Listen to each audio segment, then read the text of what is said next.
এক ছিল এক বিধবা মা, তার ছিল 3 মেয়ে। বড় 2 মেয়ে ছিল অলস, লোভী ও নিষ্ঠুর। কিন্তু ছোট মেয়ে ছিল পরিশ্রমী, দয়ালু ও বিনয়ী। একদিন মা তাদের 3 বোনকে বললেন, যেই কাঁঠাল গাছের নিচে গিয়ে কাঁঠাল আনতে পারবে, সেই সবার প্রিয় হবে। বড় 2 বোন গাছের নিচে গেল, কিন্তু তারা কাঁঠাল আনতে পারল না। তারা অলস ও অহংকারী ছিল, তাই গাছও যেন তাদের প্রতি বিরূপ ছিল।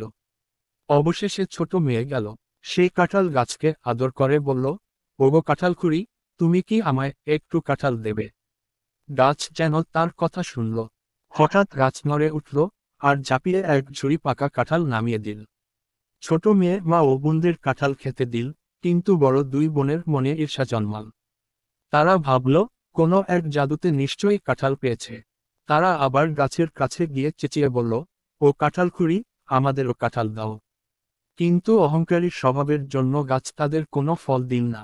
বরং তারা গাছ নাড়িয়ে গুড়িয়ে ফেলতে চাইলে গাছ থেকে ঝরে পড়ল একগুচ্ছ কাঁটা। বড় 2 বোন আহত হয়ে কাঁদতে কাঁদতে ফিরে এল।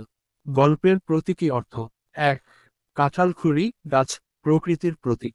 এই গল্পে কাঁঠালখুড়ি প্রকৃতির প্রতীক। প্রকৃতি বিনয়ী, পরিশ্রমী ও ভালো মানুষদের প্রতি সদয়, কিন্তু যারা লোভী ও অলস, তাদের প্রতিকূল। এটি আমাদের শেখায়, প্রকৃতির প্রতি সম্মান ও বিনয়ী আচরণ করলে আমরা আশীর্বাদ পাই। 2.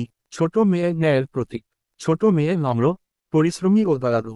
সে প্রকৃতির কাছে ভালো ব্যবহার করে, তাই পুরস্কৃত হয়। এটি বোঝায়, সততা, পরিশ্রম ও বিনয় মানুষকে সফলতা এনে দেয়। 3. বড় 2 বোন অহংকার ও লোভের প্রতীক। তারা অহংকারী, অলস ও লোভী। তারা প্রকৃতির সাথে সহমর্মিতা না দেখিয়ে শুধু নিজের স্বার্থের কথা ভাবে। তাই তারা শাস্তি পায়।